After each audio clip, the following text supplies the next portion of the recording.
Sarah wiped the sweat from her forehead as she checked the fire extinguishers for the third time that morning. The compound was quiet, almost too quiet for a Tuesday. She had been working as part of the fire crew at the military logistics station for nearly 2 years now, and the routine had become second nature to her. Wake up at dawn, inspect equipment, run drills, and wait for emergencies that rarely came. Most people didn't understand her job. When she told friends back home that she worked on a military base, they imagined something exciting, something dangerous. But the reality was far different. She spent her days maintaining fire safety equipment, checking smoke detectors, and making sure the sprinkler systems worked properly. It wasn't glamorous, but it paid the bills and gave her a sense of purpose. The station sat in a remote area, surrounded by dense forest on 3 sides and a single dirt road leading to the nearest town 15 miles away. About 200 personnel lived and worked there, managing supplies and equipment for military operations in the region. Sarah was one of only 5 people on the fire crew, and the only woman. The guys treated her well enough, though she could sense they didn't take her completely seriously. To them, she was just the girl who checked fire alarms. That morning felt different somehow. Sarah couldn't put her finger on it, but there was a tension in the air that made her uneasy. She had learned to trust her instincts during her time at the station. The same intuition that told her when a piece of equipment was about to fail, or when someone was hiding an injury they should report. She walked past the main warehouse, where supplies were stacked floor to ceiling. Ammunition, medical supplies, food rations, and equipment worth millions of dollars. Her job was to make sure none of it went up in flames. She took pride in that responsibility, even if others saw it as mundane work. Lieutenant Morrison, the fire chief, found her near the vehicle bay. He was a gruff man in his 50s who had served in combat zones before taking this quieter assignment. He respected Sarah's work ethic even if he didn't always show it. "Everything looking good?" he asked, clipboard in hand. "All systems operational," Sarah replied. "Ran the pump test this morning. Everything's working perfectly." Morrison nodded, but she noticed he seemed distracted. His eyes kept drifting toward the perimeter fence, scanning the tree line as if expecting something to emerge from the shadows. "Something wrong, sir?" she asked. He hesitated before answering. "Intelligence reports have been mentioning increased activity in the area. Probably nothing, but we're going to extra alert for the next few days. Make sure all the equipment is ready to go at a moment's notice." Sarah felt a chill despite the warm morning. Intelligence reports meant potential threats. The station had always been considered a safe posting, far from any active conflict zones. But she knew that things could change quickly in their line of work. The rest of the day passed slowly. Sarah went through her checklist with extra care, testing every hose, checking every valve, ensuring that the fire truck's tank was full. She organized the protective gear and made sure the breathing apparatus was fully charged. If something happened, they would be ready. As the sun began to set, painting the sky in shades of orange and red, Sarah found herself standing on the observation deck near the fire station. From here she could see most of the compound spread out below, the orderly rows of buildings, the vehicle depot, the communications tower, and the main gate with its security checkpoint. She thought about her journey to this place. After dropping out of college, she had drifted through various jobs, never quite finding where she belonged. The fire crew position had seemed like just another temporary stop, but somehow it had stuck. She had discovered she was good at this work, good at staying calm in emergencies, good at maintaining the systems that kept people safe. Her radio crackled to life. "All personnel, this is command. We're implementing increased security measures effective immediately. All non-essential personnel should return to their quarters after dinner. Security teams will be conducting extra patrols throughout the night." Sarah exchanged glances with Jackson, one of her fellow crew members who had joined her on the deck. He was young, fresh out of training, and the announcement clearly worried him. "Think it's serious?" he asked. Sarah shrugged, trying to appear more confident than she felt. "They're just being cautious. It's probably nothing." But as she looked out at the darkening forest beyond the fence, she couldn't shake the feeling that something was coming, something that would test everything she had learned, everything she had prepared for. The quiet days of routine were about to end. She headed back to the fire station to do one more check of the equipment. In her gut, she knew that the skills she would need in the coming hours had nothing to do with fighting fires. But she didn't know that yet. For now, she was just Sarah, the fire crew member who made sure the extinguishers were properly charged and the hoses were neatly coiled. Tomorrow, everything would change. Tomorrow, she would discover what she was really capable of when the world caught fire around her. The explosion shattered the pre-dawn silence like a thunderclap. Sarah jerked awake in her bunk, her heart already racing before her mind fully processed what was happening. The building shook and she heard shouting in the distance, followed by the rapid burst of gunfire. She threw on her clothes in the darkness, her hands moving automatically through the routine she had practiced countless times.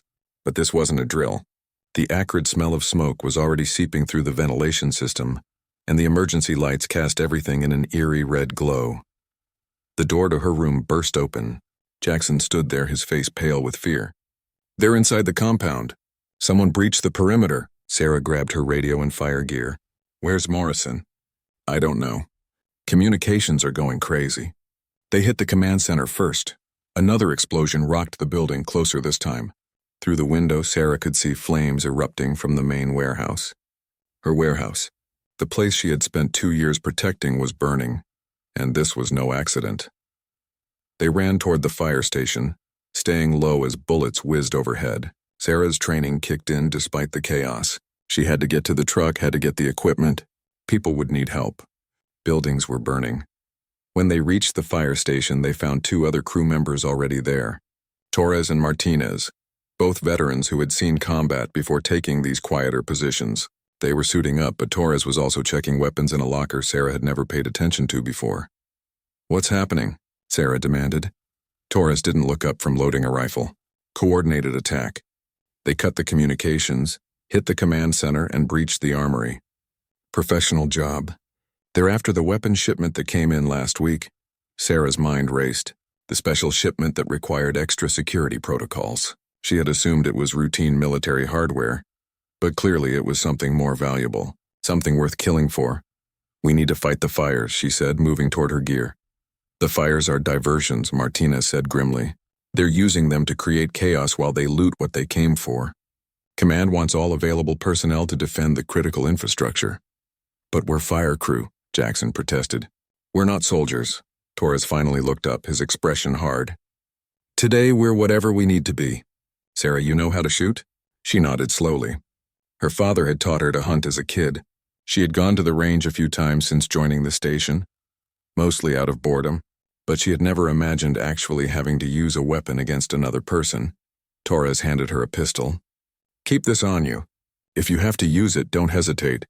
The radio crackled with frantic messages. Units reporting casualties, buildings on fire, enemy combatants moving through the compound with military precision. Sarah listened to the chaos and felt something shift inside her. Fear was still there, but underneath it was something else. Determination. Anger. These were her people, her compound. She had spent 2 years keeping this place safe from accidents and carelessness. She wasn't about to let armed raiders burn it down. "The fuel depot," she said suddenly. "If they're using fires as cover, they might go for the fuel depot next. If that goes up, it'll take half the compound with it." Martinez nodded. "She's right. That would be the smart play. Create maximum chaos. Then we go there," Torres decided. "We secure the depot and put out any fires that threaten it. Move out." They ran through the compound in the growing dawn light. Sarah had never seen her workplace look like this. Buildings burning, bodies on the ground, the sound of gunfire echoing from multiple directions. This peaceful logistics station had become a war zone in a matter of minutes. As they approached the fuel depot, Sarah spotted movement near the main tanks. 4 figures in dark clothing, carrying what looked like explosives. They were setting charges, trying to create the massive explosion Sarah had predicted. Torres signaled for everyone to take cover. "We have to stop them before they set those charges. Sarah, Jackson, circle around from the east. Martinez and I will approach from the west. On my signal, we engage." Sarah's hands trembled as she checked the pistol Torres had given her. This was insane. She was a fire crew member, not a soldier. But as she watched those raiders preparing to destroy the fuel depot and kill countless people, she knew there was no choice. She moved with Jackson through the shadows, using the burning buildings as cover. The heat was intense and smoke stung her eyes. Every instinct told her to run toward the fires with a hose, not away from them with a gun. But she pushed forward. They reached their position. Through the smoke, Sarah could see the raiders clearly now. They were professionals, moving with the kind of coordination that spoke of military training.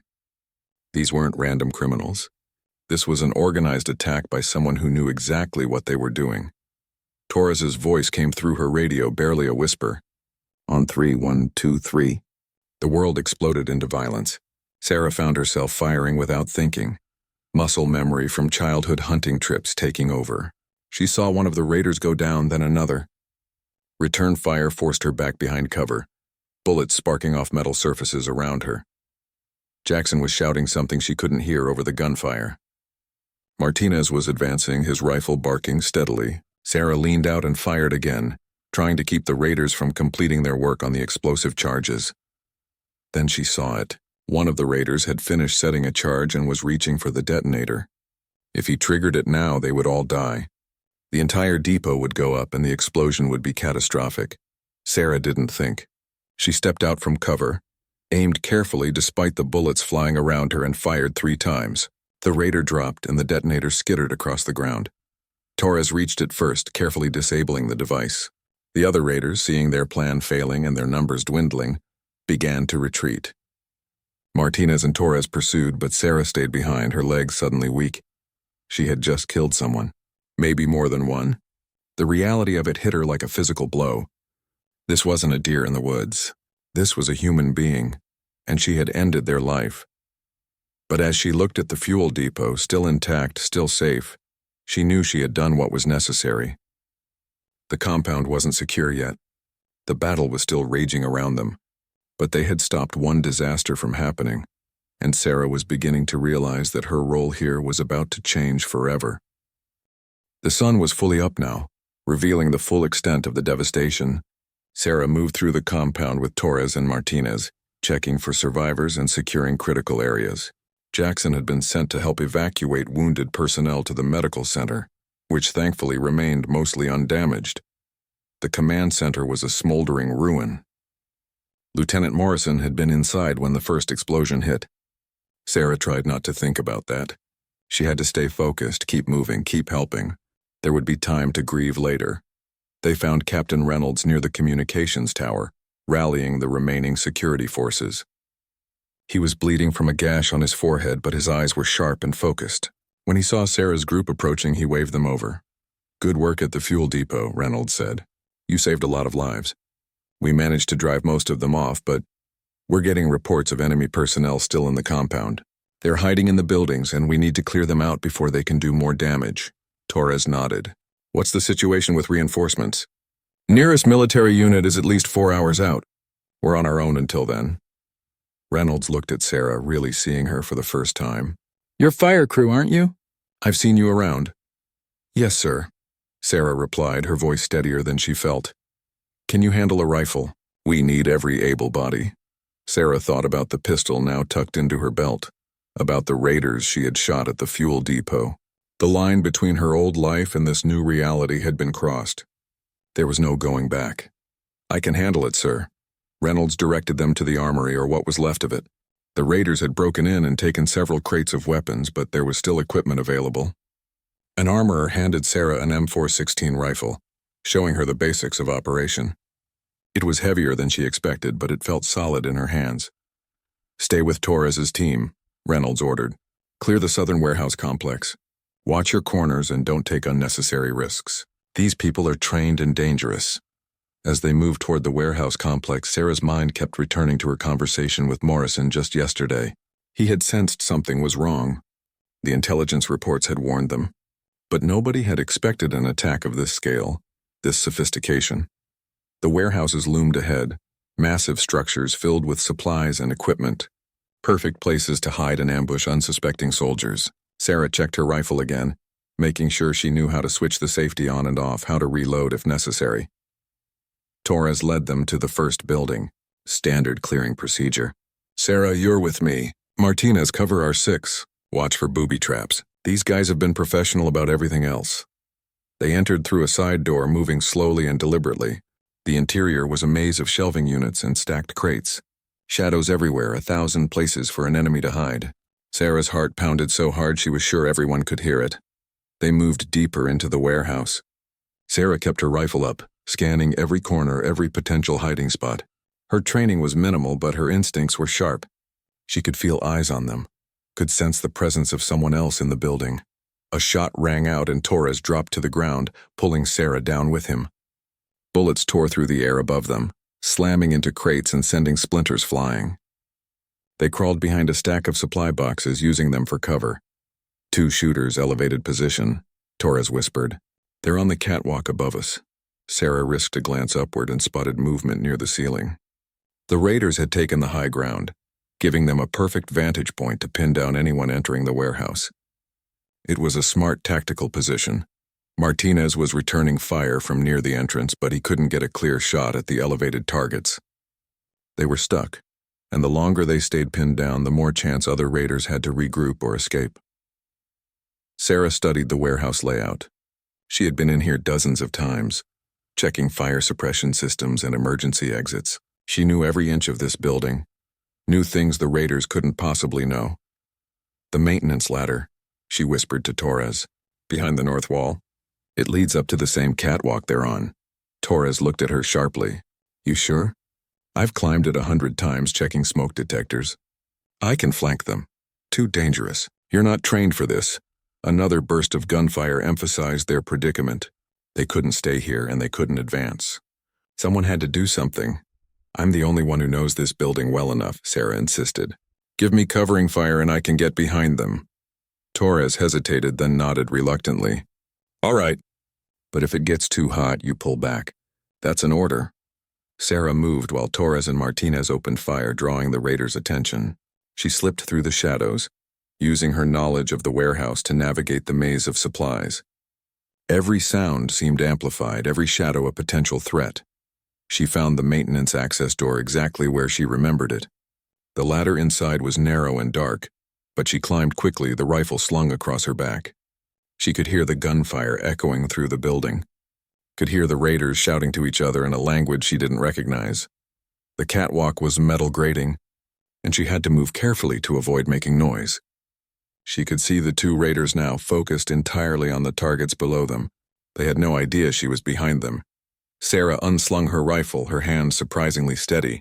She had a clear shot at both of them, but taking that shot meant making a conscious choice to kill again. The fuel depot had been reaction, pure survival instinct. This was different. This was deliberate. She thought about Morrison, about the other people who had died in the attack. She thought about her fellow crew members, about Jackson's frightened face, about all the innocent people in this compound who were counting on her to do what needed to be done. Sarah took a breath, aimed, and fired. The first raider went down immediately. The second spun around, trying to bring his weapon to bear, but Sarah was faster. 2 more shots, and he collapsed onto the catwalk. For a moment, the warehouse was silent except for the ringing in Sarah's ears. Then Torres's voice echoed up from below.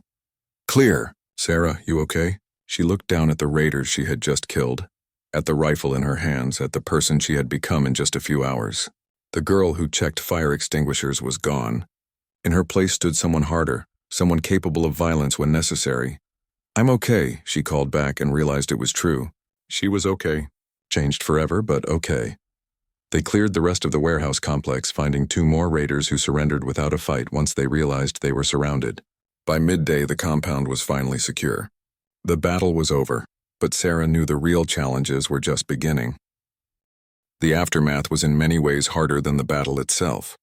Sarah found herself helping to organize the wounded, count the dead, and begin the massive cleanup operation. 17 personnel had been killed, including Lieutenant Morrison. Another 23 were injured. The raiders had lost 11 people and 7 had been captured. Captain Reynolds had taken command of the station, and he immediately recognized that something had fundamentally changed. The attack had revealed a weakness in the compound's security, but it had also revealed unexpected strengths in unlikely people. Sarah was helping extinguish the last of the fires in the main warehouse when Reynolds found her. She was covered in soot and ash, exhausted beyond anything she had ever experienced, but still working. The fire crew and her couldn't rest while anything was still burning. Sarah, Reynolds said, and something in his tone made her stop and turn. I need to talk to you. They walked to a quiet area away from the chaos. Sarah could see military helicopters approaching in the distance, finally bringing the reinforcements that would secure the compound and begin the investigation into what had happened. What you did today, Reynolds began, What you and your team did saved this compound. If that fuel depot had gone up, we would have lost everything and everyone. The way you handled yourself under fire, your tactical thinking, your courage, it was exceptional. Sarah didn't know what to say. She had just been trying to survive, to protect the people and place she cared about. She hadn't thought about being exceptional. I want you to know that you have options now, Reynolds continued. The military will want to know about everyone who distinguished themselves in combat today. You could request a transfer to a combat unit, receive proper training. With your instincts and your ability to stay calm under pressure, you could have a real career as a soldier. The words hung in the air between them. A career as a soldier. Sarah thought about the weight of the M416 in her hands, about the feeling of taking a life, about the way her body had responded to combat with a mix of fear and strange exhilaration. I need to think about it. Sir, she said finally. Reynolds nodded. Of course. But think fast. Once the investigators arrive, things are going to move quickly. And Sarah, whatever you decide, you should know that you're not just a fire crew member anymore. You've proven yourself to be much more than that. Over the next few days, the compound was flooded with investigators, security analysts, and military brass trying to understand how the attack had happened and how to prevent future incidents. Sarah gave her statement multiple times, reliving the battle over and over again. She learned more about the raiders.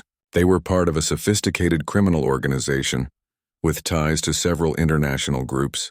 The weapons shipment they had been after included advanced technology, destined for special operations units.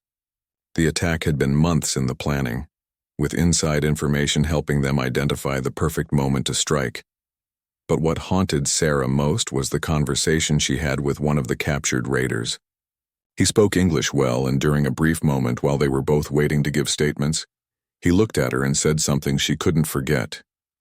You're good at this, better than you want to admit. I saw you at the fuel depot, saw you on the catwalk. You have the instinct for combat. The question is, can you live with what that makes you? Sarah had walked away without responding, but the words stayed with her. Could she live with being a person who was good at violence? Could she reconcile that with the person who had spent 2 years quietly maintaining fire safety equipment? Jackson came to see her on the third day after the attack. He looked older somehow, as if the experience had aged him years in just hours. He sat down heavily next to her in the makeshift mess hall they had set up. I'm putting in for a transfer, he said quietly. Going back to civilian life. This isn't what I signed up for, you know? I thought I'd check fire alarms and maybe put out the occasional kitchen fire. Not this, Sarah understood completely. Part of her wanted the same thing, wanted to go back to the simple life she had before. But another part, a part that scared her a little, knew that wouldn't be possible. What about you? Jackson asked. Torres told me Reynolds wants to recommend you for advanced training. Yeah, Sarah said. He does. You going to take it? Sarah looked around at the compound, still scarred from the attack but slowly returning to normal. She thought about Morrison, who had believed in her ability even when she was just doing routine maintenance. She thought about all the people who had died and all the ones who had lived because she and her team had made the right choices in critical moments. I don't know yet, she admitted. A week ago, I was just checking fire extinguishers. Now people are calling me a hero and offering me a completely different life. It's a lot to process. Jackson nodded. Whatever you decide, I'm glad you were here. If it wasn't for you, I don't think any of us would have made it. That night, Sarah stood on the observation deck where she had been just days before, when the world was still simple. The compound stretched out below her, wounded but surviving. She held the M416 that had become almost familiar in her hands, no longer just a tool but an extension of herself. She thought about 2 versions of her future. In one, she went back to being fire crew, maintaining equipment and running drills, trying to forget the day she had to become a warrior. In the other, she embraced what she had discovered about herself, pursued training and a career where her newly discovered skills could be used to protect others. Both paths scared her in different ways. One meant living with the memory of what she was capable of while pretending to be someone simpler. The other meant accepting that she had changed fundamentally, that the violence she was capable of was now part of who she was. Torres found her there as the sun was setting. He had been recommended for a promotion and would be taking over as fire chief while also helping to redesign the compound's security protocols. Captain Reynolds needs your answer soon, he said gently. The training slots don't stay open forever. Sarah was quiet for a long moment, watching the last light fade from the sky. Then she turned to Torres, and in that moment she made her choice. Whatever came next, she would face it as the person she had become, not the person she used to be. The fire crew member who had gripped an M416 and discovered she was capable of so much more. Sarah stood in the training facility 6 weeks later, her body aching from the physical conditioning that had become her new normal. She had accepted Reynolds's recommendation, and the military had fast-tracked her into an intensive combat training program. The transition from fire crew to soldier was harder than she had imagined, but also strangely natural. Every morning began before dawn with physical training that pushed her to her limits. Running, climbing, combat drills, weapons training. Her instructors were tough but fair, and they seemed genuinely impressed with her progress. The incident at the compound had earned her a certain reputation, and she found herself constantly trying to live up to it. The other trainees were a mix of people like her, individuals who had shown exceptional ability in unexpected circumstances, and career soldiers looking to advance their skills. At first, some of them resented her presence, seeing her as someone who had gotten lucky rather than someone who had earned her place. But after she consistently outperformed expectations on the shooting range and in tactical exercises, the skepticism faded. What surprised Sarah most was how much she enjoyed the work. The structure, the challenge, the sense of purpose, it all felt right in a way that her previous life never quite had. She was good at this, and not just good, but exceptional. Her instructors noted her ability to stay calm under pressure, to think tactically even in chaotic situations, and to make split-second decisions that saved lives. But the training wasn't just physical. The psychological component was intense. She sat through debriefings about the compound attack, analyzed her decisions, and learned from both her successes and mistakes. She talked with counselors about the emotional impact of taking a life, about processing trauma, about building the mental resilience needed for combat operations. One afternoon, during a tactical simulation exercise, Sarah found herself back in a scenario eerily similar to the warehouse clearing operation. Her team of trainees had to clear a building while hostile forces held elevated positions. She remembered her fear on that day, the weight of the decision to climb that ladder, the moment she had pulled the trigger. This time she moved with confidence. She identified the maintenance access route, coordinated with her team, and executed the flanking maneuver perfectly. When the exercise was over, the instructor called her forward. "That was textbook," he said, and Sarah could hear respect in his voice. "But I want you to tell the group what made the difference between your first attempt at this kind of operation and today." Sarah thought carefully before answering. "The first time I was reacting. I knew the building, but I was scared and improvising. Today I understood the principles behind the tactics. I wasn't just using my knowledge of the space, I was applying proper combat strategy." The instructor nodded. "Exactly. That's the difference between surviving and excelling. You survived your first combat experience through instinct and courage. Now you're learning to excel through training and discipline." In the evening, Sarah often video called with Torres, who had settled into his role as the new fire chief at the compound. The repairs were nearly complete and new security measures had been implemented. The military had also stationed a permanent security detachment there to prevent future attacks. "You should see this place now," Torres told her during one call. "It's like a fortress." They took what happened seriously. "But Sarah, we miss you. The new fire crew members are competent, but they're not you." Sarah smiled at that, feeling a bittersweet mix of nostalgia and excitement about her new path. "How's Jackson doing?" she asked. "He's back in civilian life, working at a fire department in his hometown. He calls sometimes. I think the attack affected him more than he lets on, but he's getting help." "He made the right choice for him. And I made the right choice for me," Sarah said, and realized she meant it. As her training progressed, Sarah began to understand that her experience at the compound had been unusual, but not unique. Throughout the military, there were stories of people who had risen to extraordinary challenges when circumstances demanded it. Supply clerks who became heroes, cooks who fought off attacks, mechanics who saved lives through quick thinking and bravery. What separated those who thrived from those who broke under pressure wasn't always training or experience. It was something deeper, something harder to define: the ability to adapt, to push through fear, to make impossible choices and live with the consequences. Sarah discovered she had that quality in abundance, In one training exercise, her unit was ambushed during a routine patrol simulation. While others froze or panicked, Sarah immediately took charge, organizing a defense and calling for support. The instructors later told her that her response time and decision-making were at a level they usually only saw in seasoned combat veterans. But success came with its own challenges. The more capable she became, the more the military wanted to use those capabilities. She received offers to join specialized units, to undergo even more intensive training for operations that would take her far from anything resembling her old life. One evening, Sarah sat alone in her barracks looking at photos from her time as fire crew. There she was, smiling next to Morrison, both of them holding fire extinguishers like trophies after a successful drill. There was Jackson making a silly face during lunch break. There was the compound on a peaceful afternoon, before the world had caught fire around them. She thought about the girl in those photos, the one who had been satisfied with checking smoke detectors and maintaining equipment. That person seemed like a stranger now, someone from another life entirely. But Sarah didn't regret the transformation. She had discovered capabilities she never knew she possessed, had found a purpose that went beyond just getting through each day. Lieutenant Commander Harris, who oversaw the advanced training program, called Sarah into her office near the end of the intensive phase. Harris was a decorated officer who had served in multiple combat zones and had a reputation for spotting talent. "Your test scores are excellent," Harris said, reviewing Sarah's file. "Physical conditioning is ahead of schedule. Weapons qualifications are top tier. Tactical thinking is exceptional. You've exceeded every expectation we had when you entered this program." "Thank you."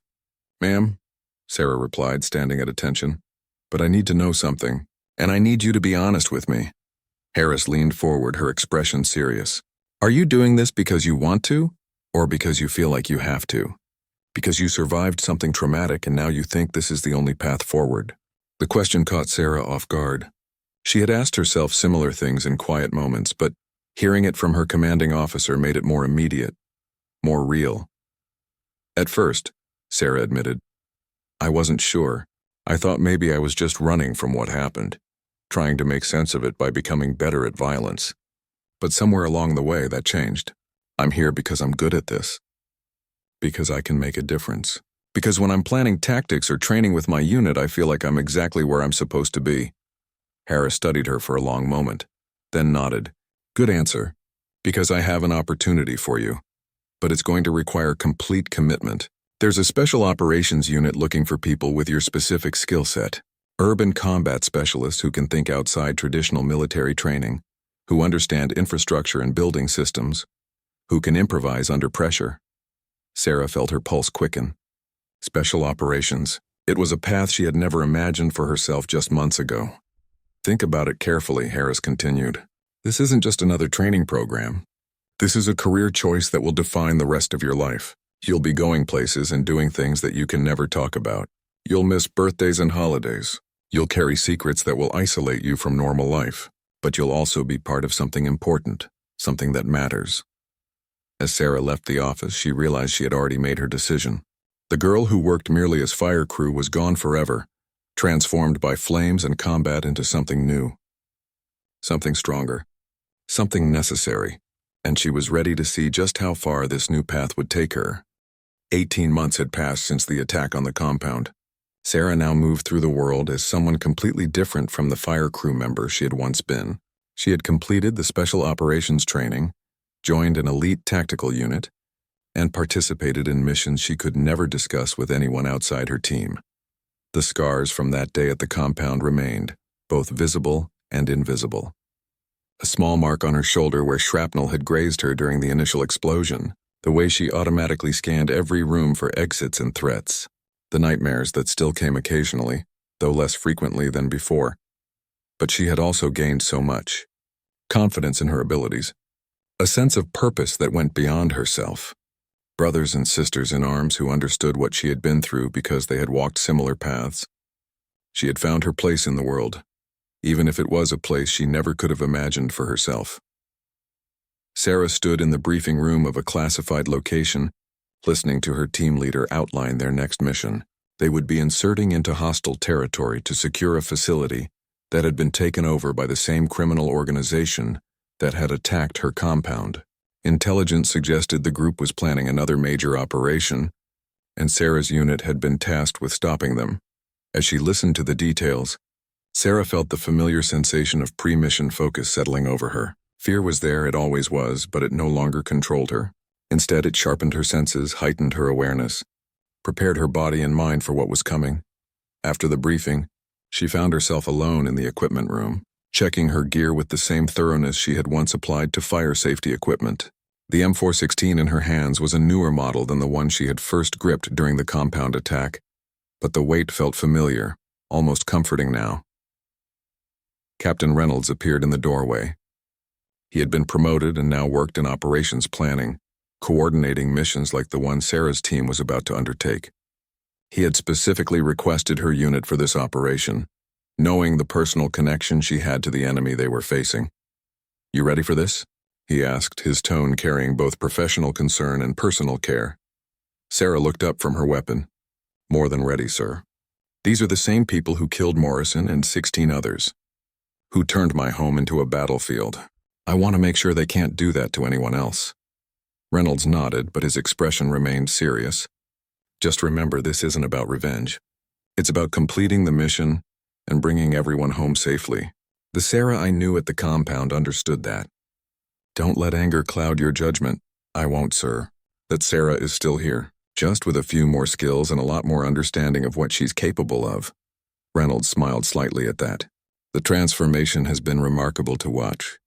You know, when I first met you, you were this quiet fire crew member who most people barely noticed. Now you're leading tactical operations and training new recruits." Morrison would have been proud. The mention of her old fire chief brought a familiar ache to Sarah's chest. She thought about him often, wondering what he would think of the path she had taken. Would he see it as an honor to his memory? Or would he wish she had stayed in the safety of routine fire safety work? "I like to think he'd understand," Sarah said quietly. "He always knew there was more to this job than just preventing fires. He taught me that protecting people sometimes means making hard choices." The mission launch came at midnight. Sarah and her team loaded into helicopters that would take them to the insertion point. As they flew through the darkness, she looked around at her teammates. They came from different backgrounds, different branches of service, different parts of the world, but they were united by shared experience, shared training, shared purpose. Her second in command, a veteran operator named Marcus, caught her eye and gave her a nod. He had been skeptical of her when she first joined the unit, another former fire crew member who had proven herself once and was now trying to play with the elite operators. But she had won him over through competence and courage, and now they worked together like parts of a well-oiled machine. The insertion went smoothly. They approached the target facility under cover of darkness, using night vision and careful coordination to avoid detection. Sarah's knowledge of building systems and infrastructure proved invaluable as they identified entry points and disabled security measures. As they breached the facility, Sarah felt time slow down the way it always did in combat. Every sense heightened, every movement deliberate, every decision crucial. They moved through the corridors like shadows, neutralizing threats and securing objectives with practiced efficiency. Then they encountered unexpected resistance. A heavily defended control room where the enemy had concentrated their forces, preparing for a last stand. Sarah assessed the situation quickly, recognizing the tactical problem. They needed to get inside that room to stop whatever operation was being planned, but a frontal assault would cost lives. She studied the building layout, accessing the knowledge she had gained from years of understanding how structures worked. Fire suppression systems, ventilation ducts, maintenance access routes, the kind of information that most soldiers never thought about, but that had been her daily life for 2 years. "I have an approach," she told her team leader, outlining a plan that would use the building's own infrastructure against the defenders. It was unconventional, risky, but it gave them a chance to take the control room with minimal casualties. The team leader listened, evaluated, and then nodded. "Do it, Marcus, go with her. Everyone else, prepare to breach on my signal." Sarah led Marcus through the facility's maintenance passages, moving through spaces most people didn't even know existed. They emerged behind the enemy position, perfectly placed to create the diversion that would allow their team to breach successfully. The operation that followed was quick and brutal. Sarah's plan worked flawlessly, and within minutes they had secured the control room and captured the enemy commanders. Among them were several of the leaders from the original compound attack, people who had thought they could continue their operations with impunity. As Sarah helped secure the prisoners, one of them looked at her with recognition. He had been there that day, had perhaps even been one of the raiders she had fought. Now he was in custody, his organization dismantled, his plans destroyed. "I remember you," he said in accented English. "The fire girl who became a warrior. You have changed." Sarah looked at him evenly. "Yes, I have. And because of that change, you won't hurt anyone else the way you hurt my people." The mission was a complete success. They recovered intelligence that led to the arrest of dozens of criminals across multiple countries. The threat that had begun with the attack on Sarah's compound was finally eliminated. Back at base, as Sarah wrote her after-action report, she found herself reflecting on the journey that had brought her to this point. From checking fire extinguishers to leading tactical operations, from running drills that no one paid attention to executing missions that saved lives, from being overlooked and underestimated to being recognized as one of the best in her field. She thought about all the versions of herself that had existed along the way. The uncertain young woman who couldn't find her place in the world. The dedicated fire crew member who found satisfaction in routine. The survivor who discovered her capacity for violence. The trainee who pushed herself beyond every limit. The operator who now protected others from the kind of horror she had experienced. All of those versions were still part of her.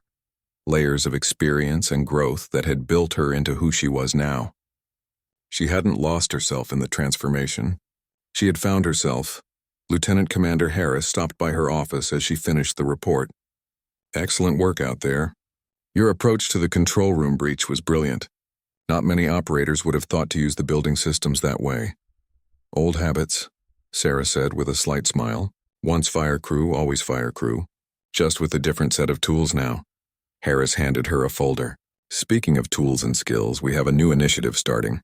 Training program for unconventional warfare specialists, people who can think outside traditional military doctrine. We want you to help develop the curriculum and train the first class of recruits." Sarah opened the folder, scanning the proposal.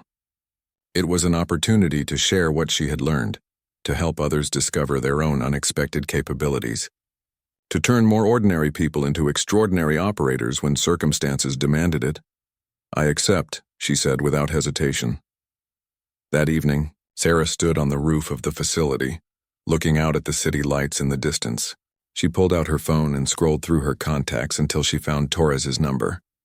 They still talked regularly, and he was one of the few people who understood both versions of her, the before and after. "Hey, Sarah," Torres answered warmly. "How's the secret agent life treating you?" She laughed. "You know I can't tell you that." "How are things at the compound?"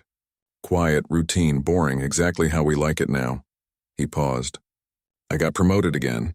They want me to help develop new security protocols for other facilities. Apparently our experience is valuable." "That's great, Torres. You deserve it. What about you? Still saving the world?"